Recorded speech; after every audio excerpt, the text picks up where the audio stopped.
आदमखोर सुअर को उन दोनों की ओर भागते देख सौभाग्य से महिला ने बड़ी होशियारी दिखाई और मुश्किल से बच पाई। हालांकि उसकी सबसे अच्छी दोस्त इतनी किस्मत वाली नहीं थी। वह एक विशाल लेकिन घटन झील में गिर गई। अगर वह सावधान नहीं होती तो वह उत्तर पश्चिम में जा गिरती। यह देखकर शाओमी ने बिना किसी हिचकिचाहट एक मोटी शाखा उठाई। वो हेई मेई को बचाने के लिए तरीके का इस्तेमाल करना चाहती थी, लेकिन जैसे ही वो बल का इस्तेमाल करने वाली थी, शाखा अचानक टूट गई। हेई मेई ने अपना सहारा खो दिया और तेजी से डूब गई। महत्वपूर्ण क्षण में शाओमी को रणा की एक चमक मिली और उसने जल्दी से बेलों से एक रस्सी बनाई। फिर उसने अपनी पूरी ताकत से उसे हेई पर फेंक दिया। अपने सबसे अच्छे दोस्त के शरीर को आखिरकार धीरे धीरे किनारे की ओर बढ़ते हुए देखकर शाओमी, जिसने बिल्कुल भी आराम करने की हिम्मत नहीं की, अपने दांत पीसते हुए जल्दी से हेई मेई को उतार लिया। उसने जोर से खींचा, लेकिन अप्रत्याशित रूप से अगले ही सेकंड में भूतिया का फिर से दिखाई दिया।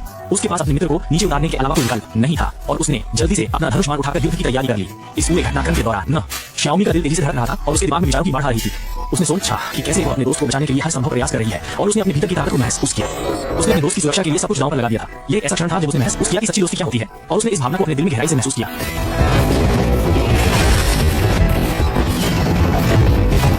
जब शाओमी ने देखा कि जंगली सुअर पागलों की तरह उसकी ओर दौड़ रहे हैं तो उसने तुरंत अपने हाथों से भेदी बादल तलवार निकाली और बिना कुछ कहे पेंग पेंग पर गोली चला दी। तीर सा सीधे उसके शरीर में जाकर लगा, लेकिन उसे कोई चोट नहीं आई।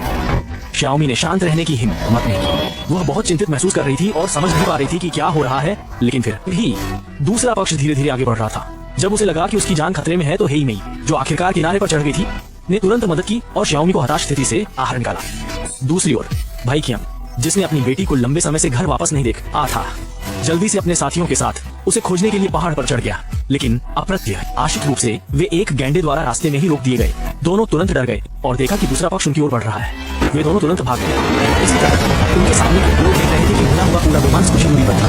दोनों लोग जो अभी तक सदमे में थे ने तुरंत महसूस किया कि वे शायद एक बारूदी सुरंग में फंस गए हैं।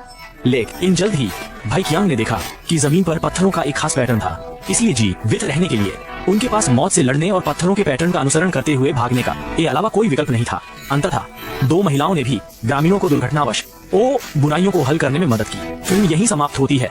देखने के लिए आपका धन्यवाद।